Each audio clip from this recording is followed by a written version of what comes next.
is something that I have been thinking about doing for many years. Teaching an introduction to Judaism classes, not exactly under normal circumstances, a very challenging thing for a rabbi to do.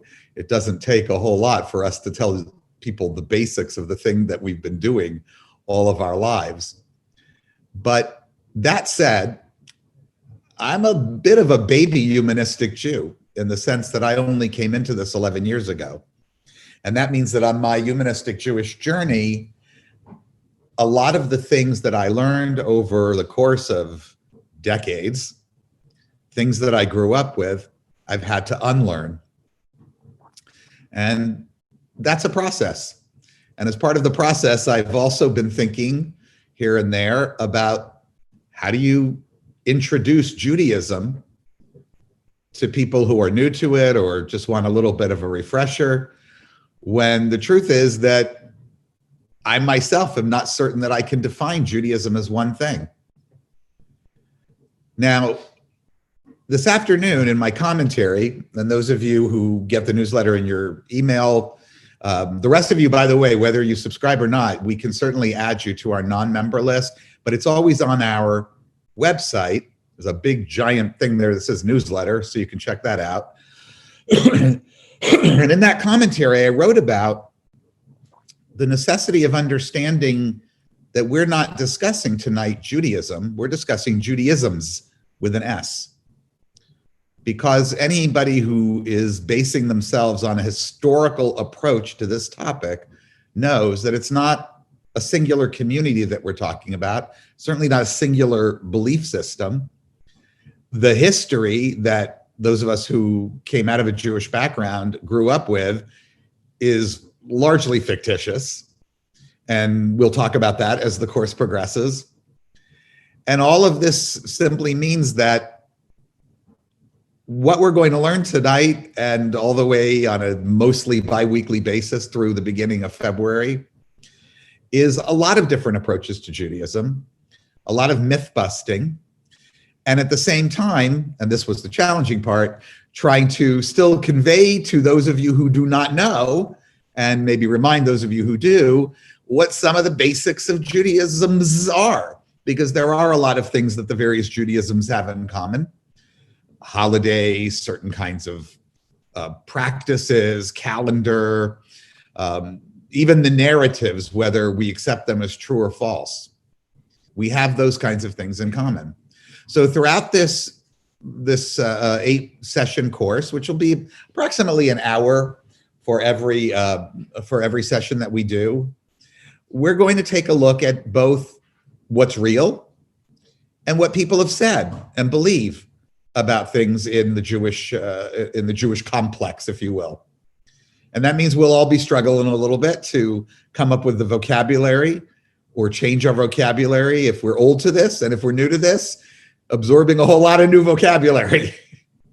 But that's the fun of learning something that you don't know about before. Jamie Hines is on. We actually have one fellow that's about to join us. I only know him from our YouTube, but he's joining us from Scotland. And I don't know, is anybody else here out of the country? So anyway, let me talk to you about some of the resources that I've used in preparing this and trying to get this not so glary. A few of you who have talked to me privately and asked me for recommendations, this is one of the books I've recommended. Now, this is not exactly a textbook for this course, but I will be relying on some of its points of view. It's one of the most broad-based approaches that I've seen in any kind of introductory text. So we'll be referring to that too. But tonight what we're going to do is something actually that's not all that new. It's something I did in every single introductory course I ever taught from the minute when I was a beginning rabbi in the fall of 1989 at the University of Illinois in Champaign-Urbana in their library. May it rest in peace. They used to be there at the Hillel. And that is to start with a question. Now, it's a little bit harder because I can't go around the room and write these things up on a board. but I have them in my head, and it's just going to require you guys to, as best as you can, wave your hand around and unmute yourself as quickly as possible to throw in an answer. If you're sitting at a computer with a keyboard attached, just a little hint that we've learned in our classes, simply touching the space bar turns on your microphone until you let go of it. So that's a little Zoom hack that's been there and a lot of people don't realize exists. So again, welcome, and let's just start out right away with the question. The name of this particular session is The Quandary. Why should this be such a hard thing? Why is it so difficult to talk about what is Judaism? What are Judaisms? Who are the Jews? What is a Jew? Why is a Jew? I think that one I put in a little bit more tongue-in-cheek. And the question I've been asking since the beginning of my involvement in Judaism, and certainly since the beginning of my teaching as a rabbi, is what constitutes the Jews? What are we? What are the nouns? What are the adjectives? What would you throw out there? So while there's not going to be a ton of participation because it's mostly a lecture-oriented class, this is where you can unmute yourself, wave your hand around. I'll call on whatever name appears at the bottom of your square, and you can tell me, what do you think Judaism, Jews is, are, etc.? How would you define it?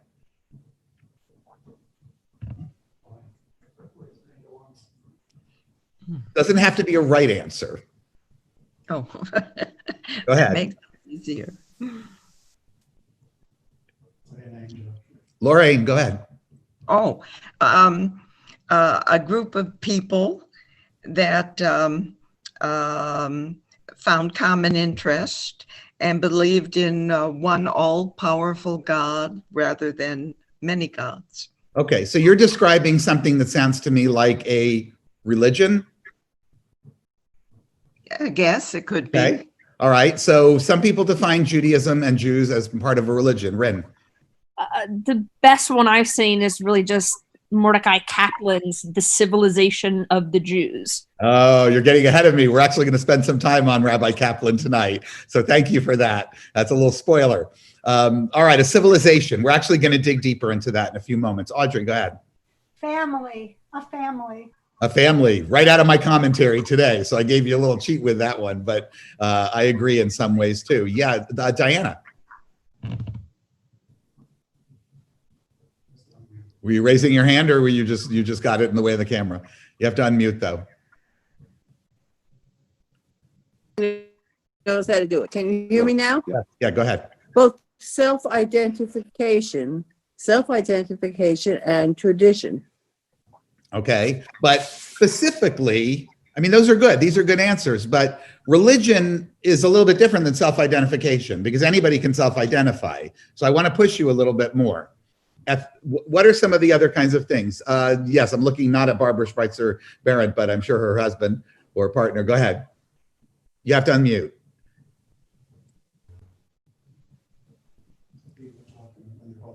No? Okay. Rick, you have your hands up? A heritage. A heritage. All right. So I apologize for this, but go ahead, Barbara Spitzer Barron's block there. You're unmuted now. Oh, we're unmuted. Yeah. Religion and culture. Culture.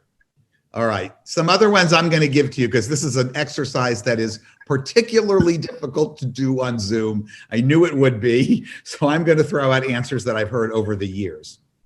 In addition to religion, I've heard and experienced, of course, civilization, which we'll talk about in a few moments. A family, civilization, yes. A people. That's something that appears in a lot of our documents of our movement. We talk about the Jewish people. A nationality. How many of you would have thought of nationality? At one time, that might have been the most common answer among Jews around the world, that Jews constitute a nationality. This one we don't hear very much anymore, and that's all to the good, but race. There have been times throughout the history of Jews and our experiences when race was a predominant answer. We did hear culture, and we heard a few others as well. The reason that this is so difficult to define lies in the origins of whatever we are.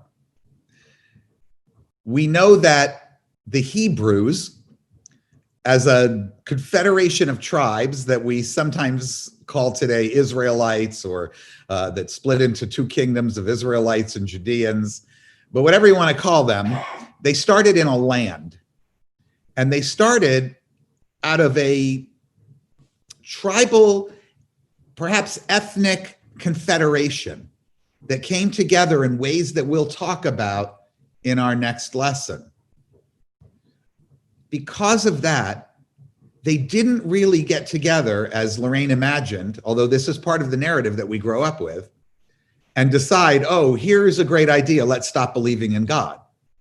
In fact, there's no evidence that they had anything spectacularly different in their God beliefs when compared to their neighbors.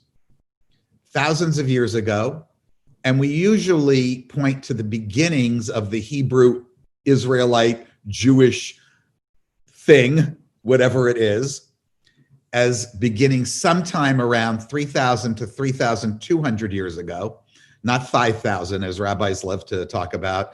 I always wait for rabbis to like make it even older. There's always, rabbis who want to throw out, we're this old, for some reason that gives us more credibility.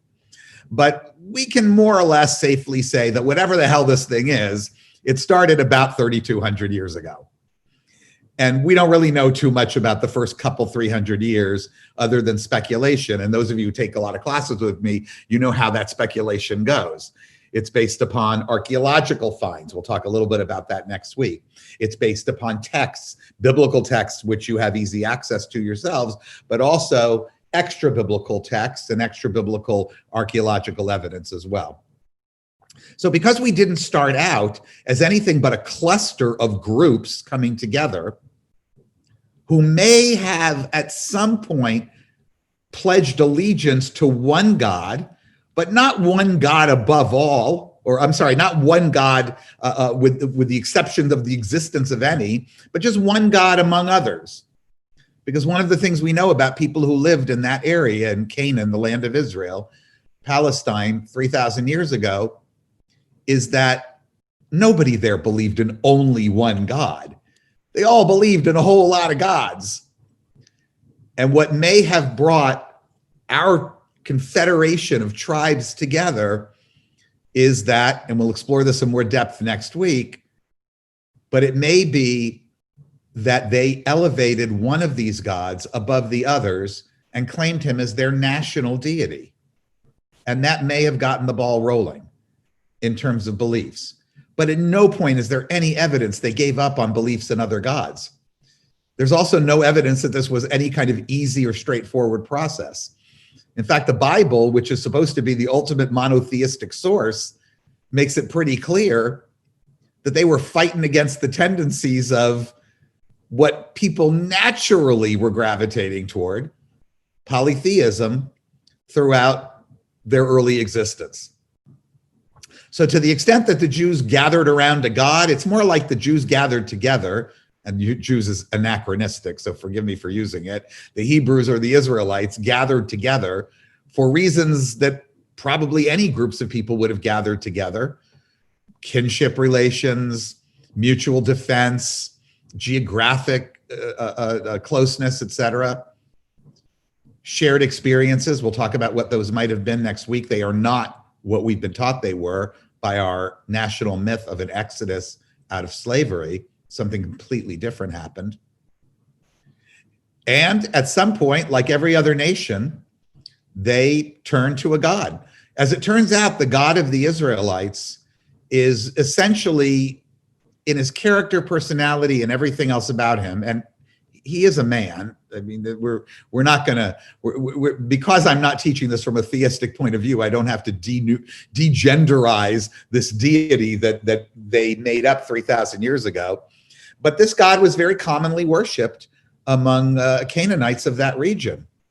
At some point, another God came into their reality, into their space, brought by other people. This God known to us today our best guess, as Yahweh, but usually referred to in pietistic work as Adonai. If you've heard that, that's a substitute name, a pietistic word for Yahweh.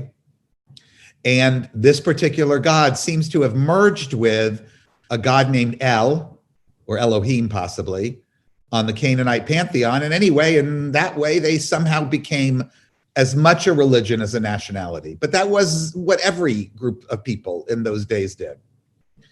Eventually, it does seem that with the disappearance of the two major kingdoms of the Israelites, one known as the Northern Kingdom of Israel, I'll talk about it a little bit more next week, and one, the Southern Kingdom of Judah, which lasted a bit longer.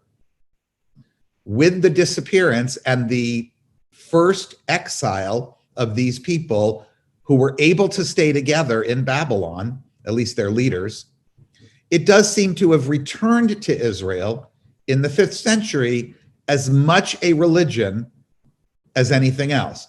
But even when it returned, in fact, in some ways more so when it returned, it was still strongly ethnocentric, ethno-racial. I don't even know what word to use for it. It was really very exclusivist. Then we enter, as I'll discuss next week, kind of a dark period. And around the time that Jesus emerges on the scene, a couple hundred years before, we start to see lots of different approaches to the religious world of now what's safe to call Jews. And we started to move around the world. That's going to be the topic of one of our talks in total, when we talk about the diasporas of the Jews, the wanderings of the Jews. Where didn't we live? In 586 BCE, with the destruction of that second kingdom of Judea that I talked about, the majority of Jewish leadership and quite a few others were exiled from the land of Judah, Judea, which, by the way, the thing you call a Judean in Hebrew is a Yehudi, which means Jew. So here it's safe to start calling them Jew. And they went to Babylon. And most of them never came back, although some did. And so for 2,500 some odd years, we've had at least 2 centers of Jewish life. And that would roll out into more and more and more centers over time. The first of the 2 centers outside of Israel was Babylon. Persia became part of that with the conquest of Cyrus the Great over Babylon. And that remained the world's oldest existing Jewish community until the 1940s, when the Iraqi Jews were expelled from there due to the events of the creation of the State of Israel and the conflict that began surrounding that in 1949, 50, et cetera. But where else did they go? They went to Asia Minor. They went all over the Mediterranean. They went to North Africa. They went to Europe, Iberia, the Iberian Peninsula, Western Europe, Eastern Europe. We're not exactly sure how they got to all of these places. And like any Jewish story, the way it began is the way it continued. They got into Babylon because they were thrown out of Israel. And, well, you know, the Jews were thrown out of all the best places. And so that became a significant piece of what the Jews are as well. Along the way, though, we picked up a lot of people. This notion that the Jews were always and continue to be the descendants of the Near Eastern group that originally left and all those that followed it, that's also part of the mythology.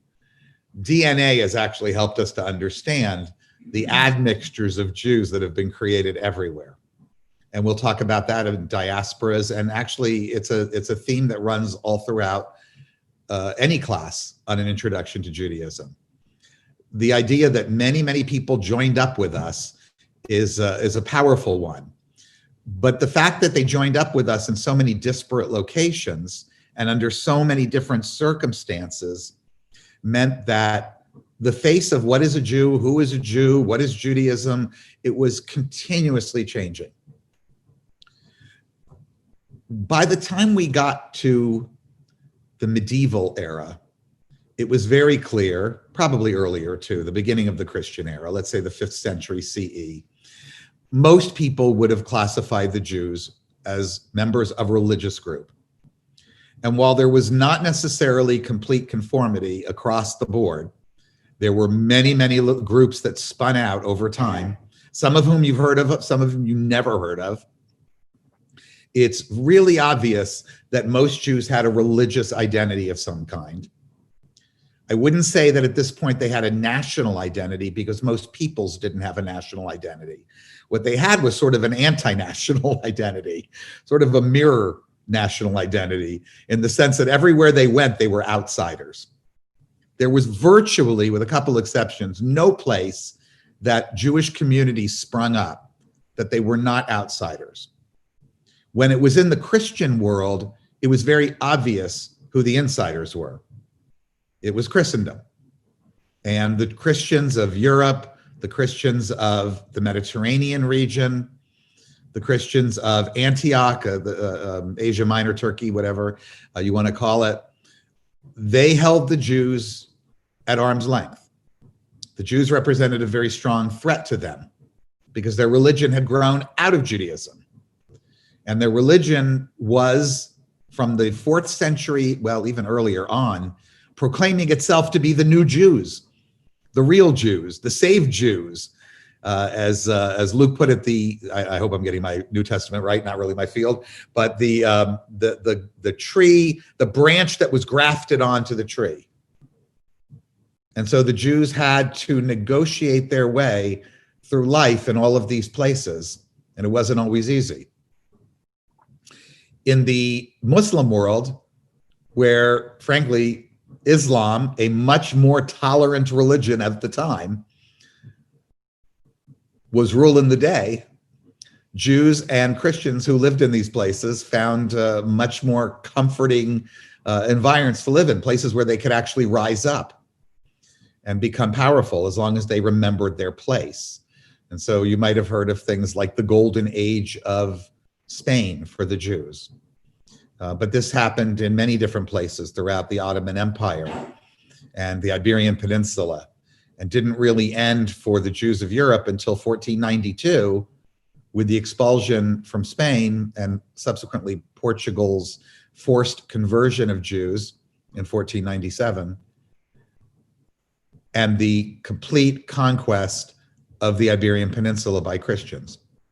So it was always a little bit better under Islam than it was for the Jews under Christendom.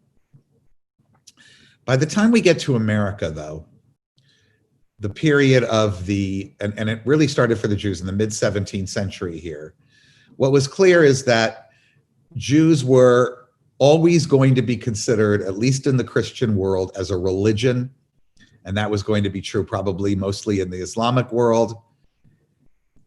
And it didn't matter whether we shared the same religious identity or not. It didn't matter that we were undergoing our own reformation, leading to the establishment of different kinds of Jews, religious Jews. It didn't matter that the effects of nationalism in the 17th and 19th century in Europe were leading to new kinds of national identities for the Jews. Religion would sway the day. And so most of us grew up understanding what it meant to be a Jew as being part of a religion.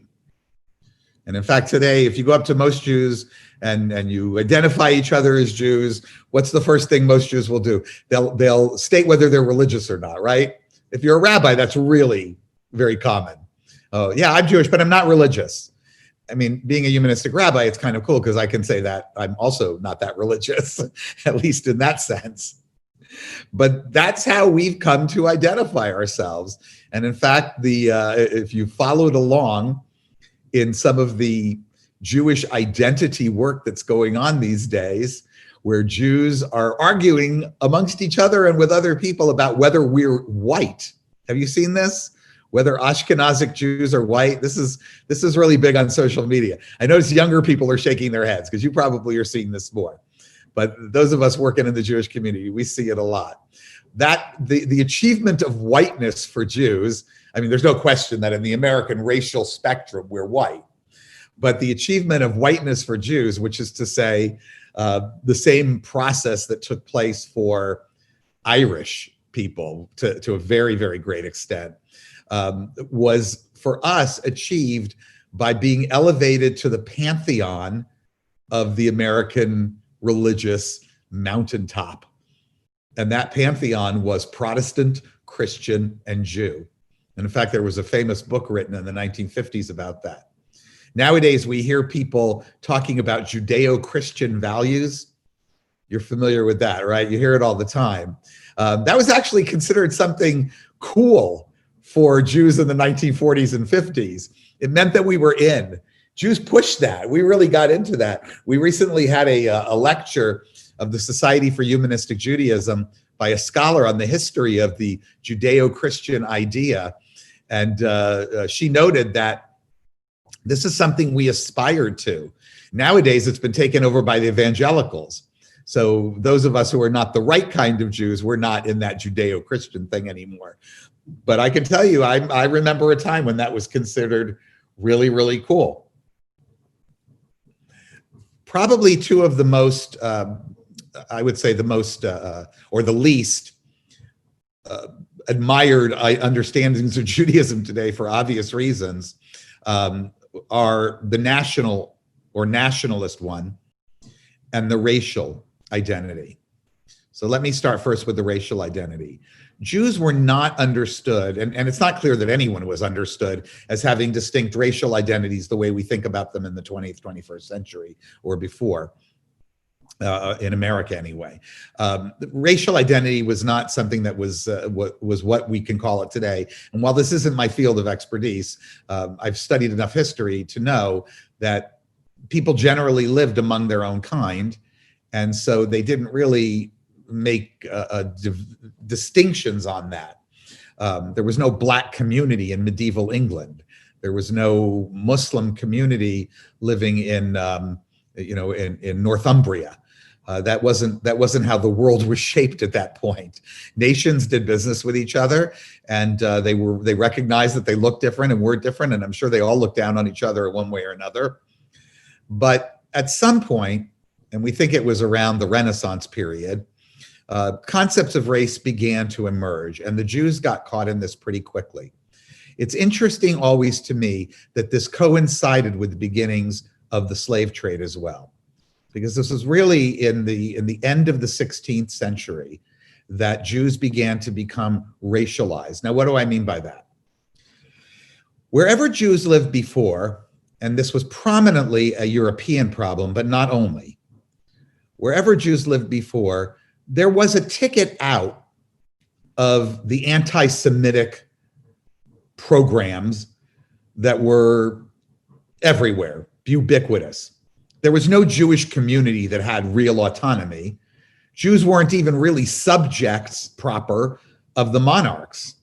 They were given special charters to live in certain areas under the protection of the king because they served a role. If you've ever studied how European civilization was broken down, the layers of society, the easiest one to understand, of course, is France, because they had three, right? The first, second, and third estates, meaning the nobility, the clergy, and everybody else. Well, the Jews weren't in that. Well, Jews didn't live there by that time anyway, but wherever Jews were, we weren't ever part of that. It wasn't until the so-called emancipation of the Jews that we even became, and this was roughly coterminous with the Napoleonic age, the very beginnings of it, that we became considered as citizens or subjects in any way. Excuse me. But one of the weirder things that happened, so as I mentioned, the ticket out, if you wanted to get into French society, if you wanted to get into, where we hadn't been expelled, the ticket out was conversion. Conversion allowed you to simply become one of everybody else. Now, we don't have details from those periods of how easy that crossing was, but we do have diaries of people who lived, who wrote about it. Many of them, some of them became clergy. They were the ones who primarily left these documents behind. in the 15th century, 14th century, 13th century, where Jews were allowed to remain. But by and large, Jews lived amongst themselves, kept to themselves, had their own way of life, had their own languages, but were always welcome to show up at the church, convert, and they would be welcomed in. Something changed on the Iberian Peninsula. And we begin to notice this with the ongoing both forced conversions and heavily suggested conversions of the Jews in the mid-15th century and moving up into the 1490s. Now, 1492, many of you know this date very well. Most of us grew up learning only one aspect of this date, that it was, when Columbus sailed the ocean blue, right?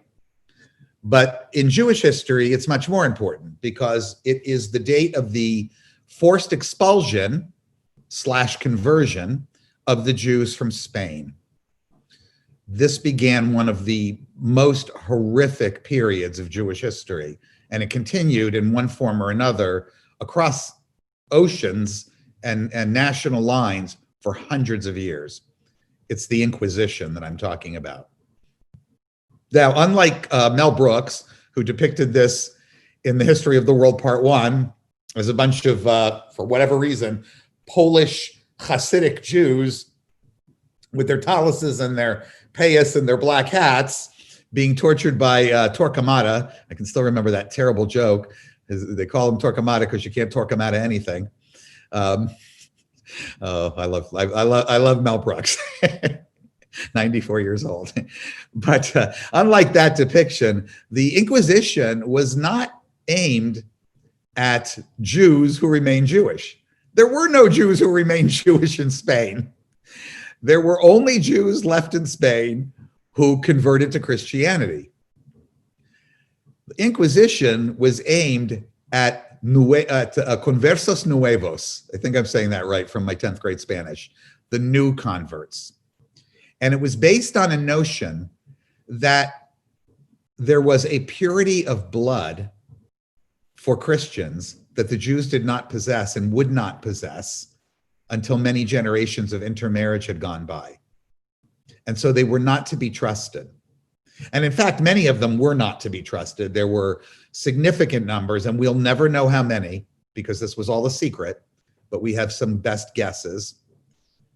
There were many among them who were secret Jews, crypto Jews, as we call them today, Marranos, as they were called by the people in Spain. And this was the beginning of the it means pigs, sorry, it means swine. And this was the beginning of the racialization, that the Jewish Christians, the new Christians, were going to face harsher inquiry as to their faith and their sincerity because of who they were and that they could not be trusted. And they write about this, the Spanish do. This idea of the Jews as a race continues not in a straight line, but in a sort of a curvy line, wherever it was desired, wherever it was necessary, all the way up through, and especially into Germany, up through the end of the Holocaust. The idea of the racialization of the Jews was very strong, and it, to this day, is found among anti-Semites. So that was one way that the world chose to classify us. Another possibility that was raised with the rise of nationalism was that we were a nation. Well, now that wasn't too far off if you wanted to go back to the biblical period, right? The biblical period, though it's really anachronistic to call it a nation and anything like the way that we began to define nations in the 17th century, the mid-17th century, Treaty of Westphalia, anybody? When we began to understand nationhood and how nations were going to work and how national interests would in some ways be separate from religious interests, the Jews got into this idea. And it began to grow. It grew in the 19th century especially, and it took off with the trial of Alfred Dreyfus, an officer in the French military. And the national idea of Jews continues to this day. If it didn't, we wouldn't have a nation that's called the Jewish state. That's what Israel's all about.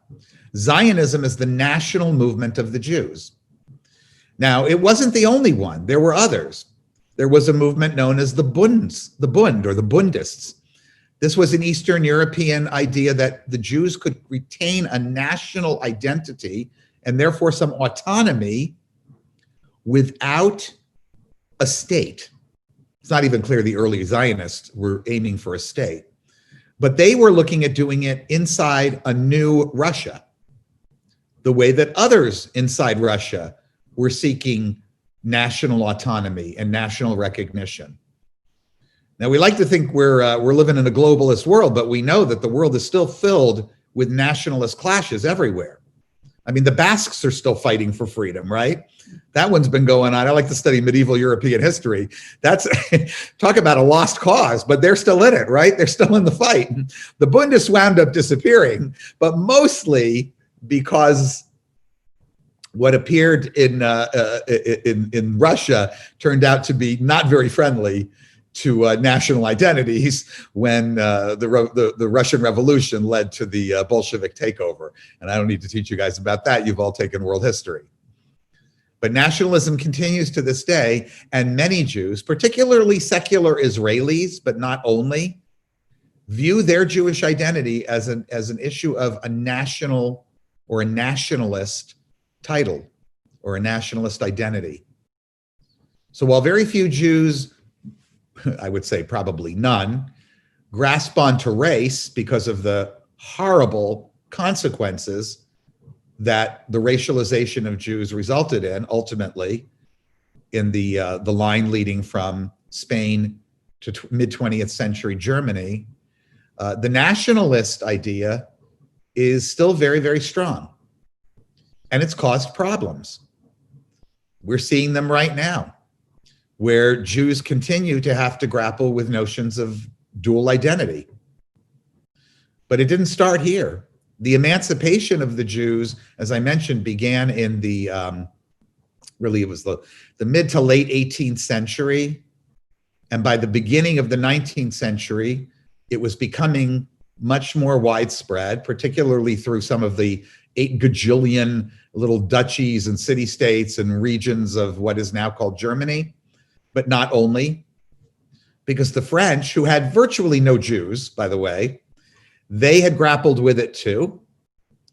And Napoleon, in the early 1800s, actually called a Sanhedrin. A Sanhedrin is an ancient rabbinical court, but his was not meant to be a rabbinical court. He called together prominent Jews in the areas of influence that he was invading and taking over and inside France, and asked them to answer a series of questions about who they were from a national point of view.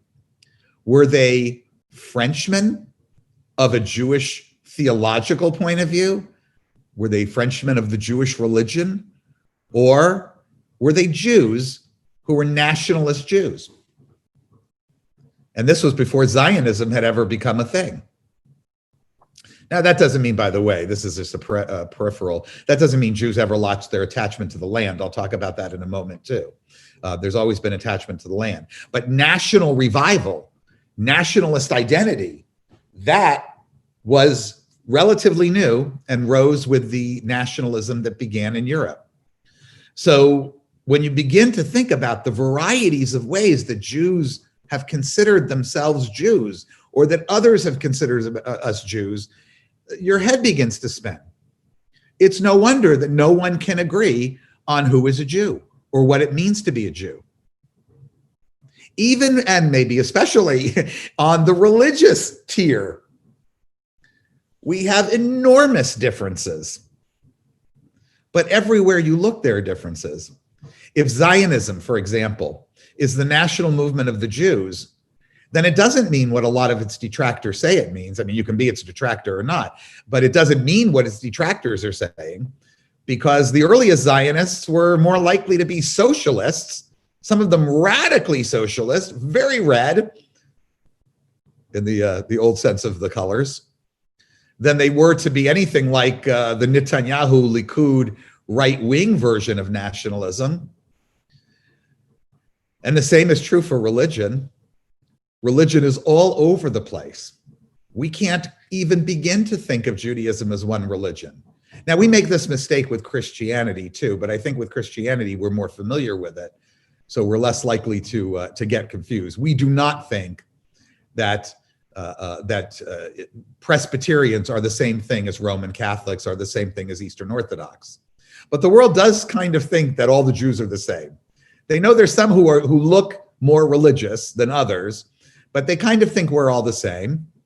We who are inside the Jewish community know that we're not. As my friend Charlie Paul reminded me, I should tell this joke about the Jew who was found on the desert island after many, many years, and there were 2 synagogues there, and he was asked why, and he said, well, one for me and one that I would never set foot in. So we all have this idea as Jews that on the religious spectrum, it's very, very broad-based. But I will tell you that before 1963, no one would have thought that a group of Jews who didn't believe in God would come in on that religious spectrum. It's not that there weren't atheist Jews. There were a lot of atheist Jews. In fact, most of those Zionists were atheist Jews, and the redder they were, the more likely they were to be atheist Jews. But they weren't sitting in a synagogue and singing songs about where is my light. And that was something that could only have been created inside this bizarre building that seems to house all the various different ways of being Jewish. The nefarious outside definitions, the warmer inside definitions, and all the confused definitions that we all walk around with all the time. What kind of Jew? What is a Jew? Who is a Jew? And I didn't even get to the vast variety. I will in a minute, and we will next week, not next week, 2 weeks from now, because it's mostly bi-weekly. Now, somebody mentioned, I think it might have been Rin. Am I pronouncing your name correctly? Okay. At the very beginning, she mentioned one particular definition, or at least attempt to define and understand Judaism, that I am and many people are very fond of. Now, it doesn't mean I adhere to it because it was written quite a while ago. Let me tell you about the Kaplanian approach. I see some people who have spent now 6 years with me learning about the Kaplanian approach. I don't know why you're here tonight, but thank you for being here. It's nice to see you. But at any rate, the Kaplanian approach is roughly the same as what it was founded by the same person actually who founded Reconstructionist Judaism, but it's not the same thing. It's not the same thing. It informs Reconstructionist Judaism, but it's not identical to it. Mordechai Kaplan was raised as a very traditional Jew. He was born in 1881, lived in the United States, died in 1983. So he was here for quite a while, and he was still teaching. I think well into his 90s, he was still teaching. He wound up dying in Jerusalem, where he spent a very long retirement, longer than the lifetimes of many of you who are in this class right now. He defined Judaism broadly as what he called a civilization. Now, I don't know if any longer I agree with that terminology, but we're going to go with it. We're just going to flow with this if we can, because it's about the closest thing to a very holistic view of Judaism that captures lots of elements as we have. He was influenced theologically, and his theology is less important to us, though I should mention it was very rationalist and non-supernatural. In a way, it was very close to humanistic Judaism, except that it loved talking about God. It just redefined and repositioned God. But putting that aside for a minute, it was also an outstanding sociological understanding of who the Jews are and what this Judaism thing is. He based his approach on the approach of the sociologist Emil Durkheim, who was basically, he had been concerned with how societies maintain integrity, how they maintain coherence in modernity when traditional definitions of things are dying off, going away, which is exactly what was happening to the Jews. So you can see why Mordechai Kaplan, this really renegade rabbi, might have believed that.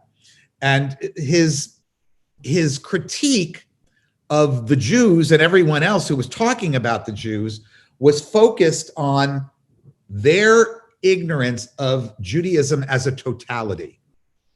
So I can't say that all of the elements that we're talking about, well, at least the positive ones of Jewish identity that we're talking about, were all under his rubric of civilization. He wrote his book, Judaism as a Civilization, in the, 1932, 33 it came out, something like that, maybe 36. I always get that. I'm very bad with numbers. But it was in the mid to late 30s that it was finally published. It's never been out of print. And I highly recommend it to people. It does take a little bit of background because, and we, in one of my classes, which is now coming to an end, we must have read a good 150 pages of that together as he critiqued what was in his days Reform Judaism, conservative, et cetera, Orthodox Judaism, and all of the other approaches. I should also mention that this totality of belief led to him being credited to this day as the founder, at least the ideological founder, of the Jewish Community Center. He originally called it a shul with a pool, but really the JCC movement to this day looks at themselves as being founded by that. Okay, what did he talk about as a civilization? He said that there were certain things that every civilization had, and I don't know that this is true as sociological studies go today. I don't think sociologists agree with these elements today, but I think that they were very informative for a beginning discussion, which is what we're having tonight, an introductory discussion about what it is to be a Jew, where we belong. And he said, these are the things that a civilization needs. They need a land. Now, the Jews at that time didn't really have a land, but the Jews have always had a land because so much of what it means to be a Jew is oriented toward what happened in that land and what the imagination tells us could happen in that land. Now, I'm not saying every Jew is a Zionist, although Zionism is still a very predominant strand among Jews across the world, although it exists along a very broad spectrum like religion, as I mentioned. But the fact is that I know a lot of Jews who are non-Zionist, anti-Zionist. Non-Zionist would be like some of the ultra-Orthodox Jews who don't believe there should be a Jewish state until God comes and founds it. Anti-Zionist would be like a few other ultra-Orthodox Jews who think it was a horrible sin to do it, but would also include people that belong to my congregation, not a ton, but a few, who think that establishing a state of Israel might not have been such a great idea given how things are going right now. I don't agree with them, but that's where we are. And everything along that spectrum. But it doesn't matter where you are on that spectrum. The land is central to the Jewish story. Even the people who are anti-Zionists sometimes come to my classes to study the stories of the Bible or my stories about the true origins of the Jewish people. There is no denying that whatever it is that we are started there. And that even everything, the calendar is tied to what happened there. The holidays are tied to what happened there. Everything that we do as Jews in our customs, our religious observances, according to some, or our secular celebrations, according to others, everything is related to there. Now, it was very unique for Kaplan to talk about a people's civilizational definition and attachment and land being part of that when they weren't in their land. He was a very strong Zionist, but there was no Jewish state at that time. And expectations that there would be they still bordered on the messianic. I think we can all agree that if it hadn't been for the Holocaust, there probably would not be a Jewish state. It would have been unlikely that the world would have put together that configuration of politics. But whether you agree with that or not, in the 1930s, it was not only was there no Jewish state, but Zionism didn't necessarily mean a statist kind of Zionism. It didn't mean necessarily a goal of creating that kind of state. Early Zionists were looking for an autonomous bloc in the Ottoman Empire, but they were still going to be loyal citizens of the Ottoman Empire. That's what Theodor Herzl had in mind. nevertheless, this land piece does belong to civilization, whether you're there or not. And we see that people remain very attached to homelands of origin, even generation upon generation after leaving them. How central it remains to their identity is a different question. I would argue that for Jews, it remains very central. It is the subject of more than a few prayers, more than a few holidays, more than a few customs. It's all there. And you can see parallels, I suppose, with people who are attached to other parts of the world as well, too. Language, he argued, was part of it. And we will talk a little bit about Hebrew language and other Jewish languages. The truth is there are many Jewish languages. 2, 3 of significant note come to mind. Yiddish, which is I don't even know how to define it because linguists haven't been able to properly define it. It's a full-fledged Hebraic style language, but it's a Germanic language with lots of Slavic in it. It's a European or a variety of the European Jewish languages. Ladino, which is a Judeo-Spanish. There were Judeo versions of lots of languages because we lived amongst ourselves. Lots of different dialects developed. Yiddish really surpassed them, but that's not the language he's talking about. He's talking about Hebrew. And in fact, we did a little, I can't remember what class it was in. Maybe it was in my class yesterday. We might have done a little, was that it, Barbara and Marty? We did a little thing to ask people how much Hebrew they knew. And I think everybody was surprised they knew a lot of Hebrew. They knew a lot of Hebrew words. They didn't speak, nobody spoke Hebrew. Lots of us don't read Hebrew. We all thought that Yiddish was Hebrew. No, you said No, we that. thought too. A lot of Yiddish We is thought that Hebrew. Hebrew. A lot of Yiddish comes from Hebrew. That's what I meant to say. Right.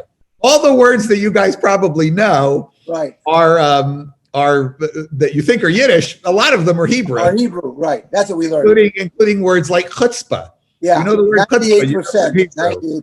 98%. But you know all the names of the holidays. You know the word shalom. You know lots of those kinds of things. You may not know how to ask what train station to buy your ticket in, but I'll tell you what, in the 1800s, they didn't know how to ask that in Hebrew either because nobody had ever thought to make up a sentence like that in Hebrew. This attachment to the language, though, becomes a part of our civilization, or is a defining part of our civilization, according to Kaplan, because it anchors our essential texts. It becomes the only universal language that Jews can speak to each other in, even though we're not speaking it for most of Jewish history. The reintroduction of modern Hebrew as we speak it today, or as I speak it today, is a Zionist invention of the late 18th century. Nobody was speaking Hebrew to each other unless you were a Jew that traveled, say, from Cordoba to Paris on a trading mission, maybe in the 13th century. And the Jews there could only understand one language. But even then, the pronunciations, because there wasn't a pronunciation. You don't have a spoken language with consistent pronunciations. But nevertheless, the centrality of this language makes an argument for it being part of civilization and helping to define who the Jews are. Mores, which he understood, this is the definition of mores, as essential customs, essential conventions, and social norms of our community. These he identified, Durkheim actually too, identified these as essentials of every civilization. Folkways, the behavior patterns, the ways of life of our subgroups. And though there are hundreds, maybe thousands of Jewish subgroups, there are many things that they have in common, at least on the surface. If you dig deeper, it becomes harder to identify them as being similar. So, but Passover is Passover is Passover for most Jews. For an Ethiopian celebration of Passover, that's going to look very different than your Bubi or Zeta celebration, or your in-law celebration, or your Jewish boss or friend celebration in New York or in Michigan. And then he went on to flesh it out by talking about artistic developments, music, the plastic arts, etc. For us, music was very much a strong part of that. Calligraphy was more part of the visual arts, and social and communal structures. So for many of us, this idea of Judaism as a civilization acts as a very convenient shorthand for the totality of all things Jewish. It's not sufficient, but it's very helpful. Since the days of Kaplan, the ideas that he propagated with this civilization and this really thick book that he wrote, much of which doesn't apply to the late 20th or 21st century at all, but those ideas still have a strong hold on us, which is why that book is still in print. There are additional kinds of challenges that we have in talking about the Jews. Next week or the week after, it's not next week, next session or the session after, we're going to be talking about narratives, the stories that Jews tell about where we came from. And most of us know the main narrative, but it's completely fiction. But regardless of its truth, it's taken on a life of its own. Number one question every humanistic rabbi receives is not about God, believe it or not. It's about Passover. Why do you celebrate Passover? Why do you have a Seder if you don't believe there was an Exodus and God didn't save us from Egypt? And I should note, I don't not believe those things. I know those things to be untrue because I know what really happened to the greatest extent that anyone can know what happened. And you don't have to be a humanistic Jew to accept this. I know what happened. And I'll tell you, I learned it actually studying to be a reform rabbi. They know what happens too. But this is something I referred to in my commentary today. This is the myth above all approach to telling the Jewish story. So when we look at the origin narratives, we're going to look at what we say happened, what other Jews say happened, or other narratives of Judaism say happened, because it's not the only mythical narrative, and what really happened. But that's not the only kind of narrative that confuses what it means to be a Jew. That actually may be one of the more uniting things, is the story of Abraham, Isaac, and Jacob, and Joseph, and coming out of Egypt, and Moses, and Exodus, and plagues, and that kind of stuff, and have some matzah and enjoy your matzah ball soup, which, by the way, most very, very large parts of the Jewish world had never heard of until they met the other sides of the Jewish world. No, I'm talking about the myths that we tell ourselves today. As American Jews, we primarily have built our Jewish world on the myth of Ashkenazic dominant narrative. Ashkenazi refers to Jews of European heritage. And we now have, stemming from America and owing to the reality that as much as 80%, probably more like 60 to 65% of Jews in the world are of European heritage, we have this dominant Ashkenazic narrative. But it tends to repress other kinds of questions about who or what is a Jew. For instance, the entire world of non-Ashkenazic Jewry, even the word non-Ashkenazic, sort of like non-Jewish or non-white. You're referred to by the thing you're not, which is never part of your identity. I remember the first time I started seeing, and it was interesting to me, and I think it represents a good trend, but talking about non-blacks. And I realized, oh, I'm a non-black. I never thought of myself as a non-black or a non-Christian. I thought of myself as what I am, or at least the identity labels that I put on it. So when we talk about the non-Ashkenazi world, it means that the Ashkenazic dominant narrative is also erasing millions of Jews who come from different backgrounds. And it's also erasing, and this is important, the millions of Jews who have joined the Jewish civilization, again, just to use Mordecai Kaplan's word as a shortcut, over the many years.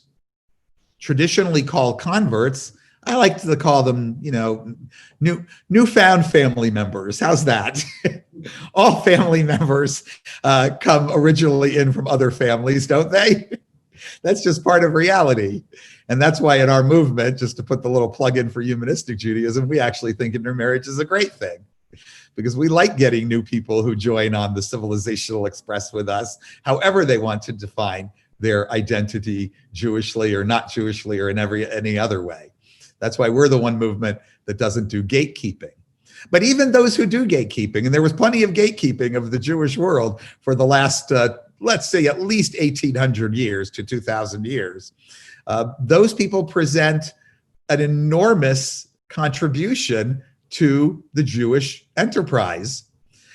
One of the biggest surprises of my life was to learn or to begin to explore some of the new findings of DNA and what they tell us about the origins, for instance, of the Ashkenazic community. Now, the Ashkenazic community is still, and its origins are still very, very much the subject of hot debate. And that just is owing to a lack of records and other things. But there is strong DNA evidence that the entire maternal line, in other words, every single descendant, Ashkenazic Jew who descends from Europe, comes from Northern European, non-Jewish, Gentile women. And you know, mitochondrial DNA, which is passed only from mother to child, right?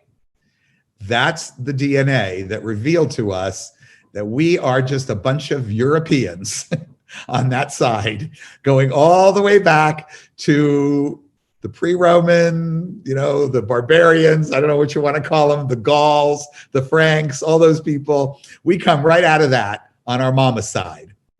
And the male chromosome seems to indicate a heavy Near Eastern, Middle Eastern connection, which kind of confirms part of the idea of us, or part of the story that Ashkenazic Jews were a group of male traders, or maybe they came up with the Roman legions. We're not exactly sure how to piece that story together entirely. You can find different versions depending on how you Google it to this day, but that they went up there and they married others who came in too. But this idea of an Ashkenazi dominant narrative also creates kind of problems, other problems. It assumes that Ashkenazi Judaism is the defining and everything else is the outlier. And having a large number of people who happen to be present from a certain background doesn't mean it was the most important. It was just the one that produced the most survivors. And what it indicates is, what it leads to is ignoring the real diversity that we haven't even begun to address yet. Diversity such as Mizrahi, Eastern Jewish origins, and all the many subgroups that come from that. I mentioned earlier Ethiopian Jewish origins, Indian Jewry, the no longer existent, but there are still some remnants of it, Chinese Jewry. Groups you never heard of, like the Karaites, a medieval heretical sect that lives on today.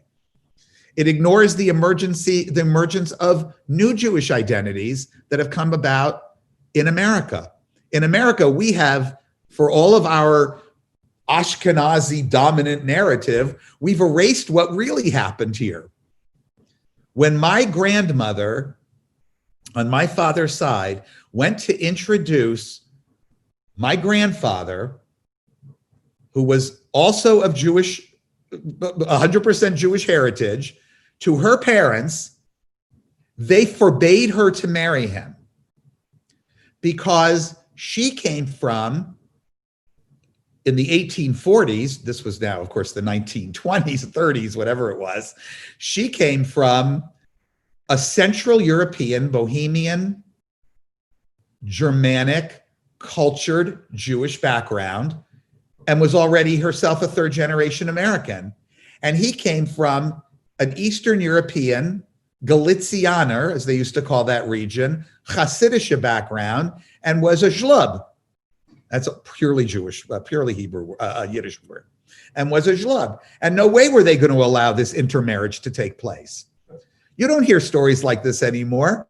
And young people are always surprised when I tell them that these two Jewish Americans of those generations their parents were at loggerheads with each other over this intermarriage. We erase stories like that too. That wonderful heterogeneity that we had. We also forget the fact that Ashkenazic domination or dominance in terms of numbers is a relatively new thing.